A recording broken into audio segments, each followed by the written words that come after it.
Okay mga kababayan, Chris Ulo po at welcome back po ulit dito sa ating YouTube channel. Excuse me. Okay. Update ho tayo rito kay dating President Rodrigo Roa Duterte. Ito ho yung dati nating presidente. Tsaka sumambalad. Update ho tayo. Baka magalit, sumamalob ho ng mga DD shit na baka akala nila sobrang busy ho natin sa kaso ho ng missing sa Bungero. Yung kanilang puon ay hindi na ho natin tinatalakay. Ito ho si BP Inday Sara Duterte. Ilang araw ho nawala, walang paramdam. No? Hindi na nga natin alam kung ano nangyari dyan sa babaeng yan. No? Pinahinga yata yung utak. Okay, nasa dahig ho siya. May bago ho siyang update sa kanyang minamahal na tatay.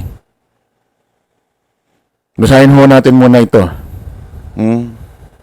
Inilarawan ni Vice President Sara Duterte na kalahati na lang ang kanyang braso. Inilarawan ni Vice President Sara Duterte na kalahati na lang ng kanyang braso ang braso ng ama na si dating Pangulong Rodrigo Roa Duterte matapos pumayat dahil sa loss of appetite. Bakit kaya? Nag-loss appetite daw. Tumatanda 80 years old, nagbabago yung kung paano siya kumain, panlasa, o hindi niya gusto ang mga pagkain dyan sa bansa na yan. Kasi sabi ho nung unang asawa niya, unang sweetheart niya, si Elizabeth Zimmerman, butot balat na raw itong si Digong. Sabi ko, kailan niya ba huling nakita? Baka ilang taon na silang di nagkikita, kaya nung nakita niya, nagulat siya, gano'n na itsura. Gano'n naman talaga, di ba, ang payat? Gano'n naman talaga ang 8 years old na matanda. May nakita na ba kayong 8 years old na mataba? Ano pagka gano'n naman talaga payat na? 8 years old.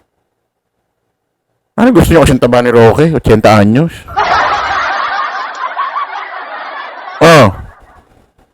Sa kabila nito, ang sinabi ng Vice Presidente, na maganda raw ang pangangatawan ng dating Pangulo. Maganda naman daw.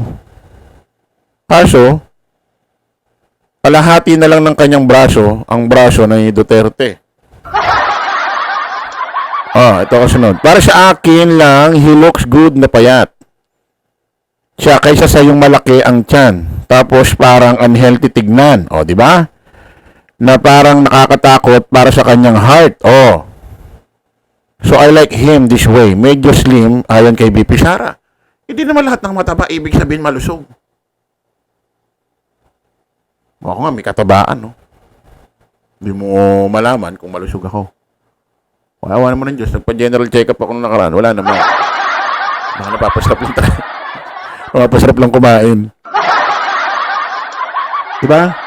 Kahit yung aso sino may mga alagang aso? Hindi ko naman sinasabing pitbull si Digong. Hindi ko naman sinasabing aso si Digong. Kahit sa aso, yung especially kasi may mga aso kami, mga Shih Tzu, bawal mataba dyan, pati mga bully. Mababalutan ng taba yung kanilang heart. Dapat tama lang sa pangangatawan nila. Hindi ko sinasabing aso hindi ko sinasabing chihuahua si Digong Nasa dahig ngayon ang Vice Presidente para bisitahin muli ang ama. Mananatili raw siya doon hanggang July 23. Mananatili, uwi ka. Gusto mo dyan ka na tumira ma'am Parang hindi ka na Vice President. Lagi ka na lang nasa iba't ibang bansa, lagi ka na lang nandiyan dyan. Bukod dito mga kababayan, meron pa hong idinitalye si Vice President Sara Duterte. Naghabilin na raw itong si Digong sa kanya kung sakaling mamamatay na raw siya. Bakit ganon? May sakit ba si Digong na hindi nyo sinasabi? Or sabi nyo malusog. Bakit ganyan ang habilin? Pakinggan natin. Nagbigay na siya ng kanyang mga huling habilin. Oh, yan ha. Nagbigay na ng mga huling habilin. Oh. Sabi niya kung saan daw siya mamatay, doon daw siya i-cremate. Okay, so sabi niya, Nakalungkot naman yan, oo. sabi niya kung mamatay daw siya dito sa Netherlands, wag na daw iuwi yung kanyang katawan sa Pilipinas. Ipa-cremate lang daw siya dito, yung ashes na lang daw yung iuwi. Yun yung kanyang, ano. And then, sabi ko, i-discuss na lang natin sa susunod. Bigay na siya ng kanyang mga huling What?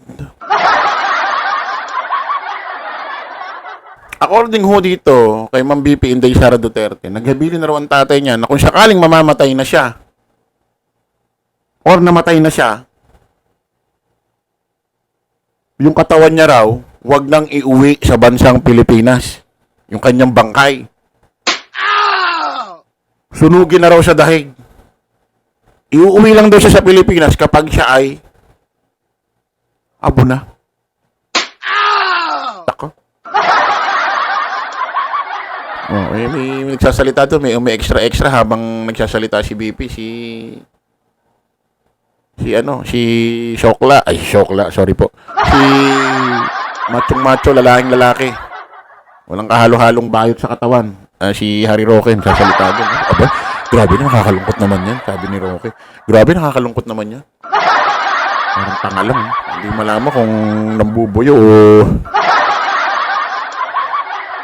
o ay sigurado, pag narinig ho ito ng mga DD shit, ng kanilang mga follower, taga-subaybay, at yung mga ibang vlogger na mga DD shit, nako, pipick upin na naman to, i-exaggerated, isisisi na naman kay PBBM yan. Isisisi na naman kay PBBM yan. Oh, 80 years old. Butot balat daw. Baka doon na lang ulit siya nakita ni Elizabeth Zimmerman. Baka akala niya pa ang itsura ni Digong nung una silang nagkakilala nung 19 kopong-kopong. Hindi na po, ma'am. 8 years old na po yan. Ano pa ba i-expect nyo sa 8 years old? Natural payat na yan. Butot balat. Buti nga may balat pa Mayroon kung puro buto. Buti. Kesa naman doon sa war on drugs, extrajudicial killing ng mga biktima. Wala nang balat, puro buto na lang. Ano ba gusto nyo? Makita nyo si Digong. Ano ba gusto nyo itsura ni Digong pag dinalaw nyo doon sa loob ng kanyang detention center? Pag natagpuan nyo siya doon, ano ba gusto nyo makikita sa kanya? Pag nakita nyo siya, mamili kayo, A to Z. A, butot balat. B, balat at kalansay. Or C, puro kalansay na ang makikita niyo. Ay, magandang butot balat. At least may balat pa. Dadaanin naman tayo sa drama-drama. Ayan, maliwanag mga kababayan. According ho kay BP Inday Sara Duterte, naghabilin na ho ito si Digong na kapag siya'y namatay na, yung katawan niya wag na raw iuwi sa Pilipinas kung sakaling mamamatay na siya sa dahig. Ipakremate muna, sunugin muna raw doon sa dahig ang kanyang katawan bago iuwi sa Pilipinas. Abo na. Nako, nakita ko nga yung Facebook, marami na namang nag-iiyakan doon sa comment section ng mga balitang ito. Sinisisi na naman si PBBM, grabe ka! Ganun na naman yung mababasa niyo sa komisyon. Grabe na to, Tatay Digong! Namputik. Pulop drama itong ano natin, politika. Parang hindi na magtataka, ang Pilipino kasi ang hilig sa drama Ang dali mahatak sa drama Di ba dati uso ang pocketbook? Daming umaharkilan yan Mga pocketbook, kung may pocketbook ka, sampay mo lang. Doon sa labas nyo. Love story, drama, horror. Dahil umaharkilan yan. Kaya pag ganitong mga bukahan, may full of drama, Naka, bentang-benta sa mga DD shit. Pero ang nakakapagtaka rito kay BP Inday Sara Duterte, habang dinideliver niya itong about bilin-bilin pag namatay, masaya naman si Sara. Tuwan-tuwa naman. Parang masaya naman siya. Hindi natin alam kung bakit. Kaya no? Eh sabi nga ni Harry Roque, grabe nakakalungkot naman yung balita na yun. Pero si BP Sara, pag kinukwento niya, yung expression ng kanyang muka, masaya. Mga tingnan niyo. Oh, ayan o. Bilin. Sabi niya kung saan daw siya mamatay, doon daw siya i-cremate. Okay, so sabi niya pag naman yan, oo. sabi niya kung mamatay daw siya dito sa Netherlands, wag na daw iuwi yung kanyang katawan sa Pilipinas. Ipa-cremate lang daw siya dito, yung ashes na lang daw yung iuwi. Yun yung kanyang ano. And then sabi ko, i-discuss na lang natin sa susunod. Bigay na siya Ayan na. ng kanyang mga huling I-discuss na lang natin to sa susunod. Hindi nga natin, ba't naputol yung video na yun? Hindi natin malaman kung ano i-discuss ko. Eh, baka i-discuss saan i-cremate. Pero social isipin mo, kung sakaling mamamatay si Digong sa Netherlands. Ang daming, alam mo ba, mga batang Pilipino pangarap makarating sa Netherlands. Dahil feeling nila, pag doon sila napunta, makakikita nila si Peter Pan. Swerte pa rin ni Digong, ano? Isipin mo, halimbawa, kung sakaling mamamatay sa Netherlands, social. Nakulong. Pero ang itsura, hindi naman kulungan. Wala naman rehas dun, wala naman bakal dun. Mukhang kondo. Magandang bansa. Hindi katulad nung mga namatay sa war on drugs, extrajudicial killing, puti, namatay sa putikan, namatay sa lupa, Hindi nga lang mga kilala yon, hindi nga lang mga sikat yung mga kabataan na yon, yung mga biktima na yon, kasi hindi naman sila popular. Wala naman sila mga taga-subaybay. Walang ibang nagmamahal doon, kundi pamilya lang nila. Ito kasi bantog, kilala, sikat.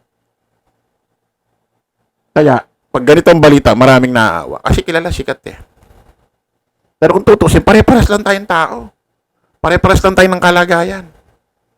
Iisa lang ang tingin sa atin ng Diyos na nandoon, na nakatunghay sa atin. Hindi pinag-uusapan dito kung sino ang tanyag, kung sino ang sikat, ikaw ang kawawa. Hindi ganon. Buti nga nakarating pa siya sa ganyang edad. Eh, yung mga biktima ng extrajudicial killing doon sa war on drugs. Isipin mo na lang kung may batang namatay doon na nag-iisang anak na lang.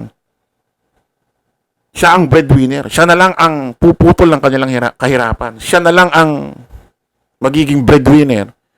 Or siya na lang ang gaganap or puputol ng kahirapan nila. Yun lang inaasahan ng magulang nila dahil nag-iisang anak. Biro mo namatay pa sa war on drugs, extrajudicial killing. Tapos yung magulang, sila na lang, wala ng anak. Isipin mo na lang yun. Eh, buti nga ito, nakarating pa ng 80 anyos. Di ba? Nakakakuwalan talaga ng simpatya ng tao. Kasi, kilala nga bantog eh.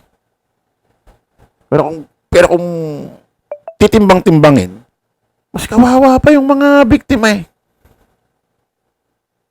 Ng war on drugs extrajudicial, mas kawawa eh.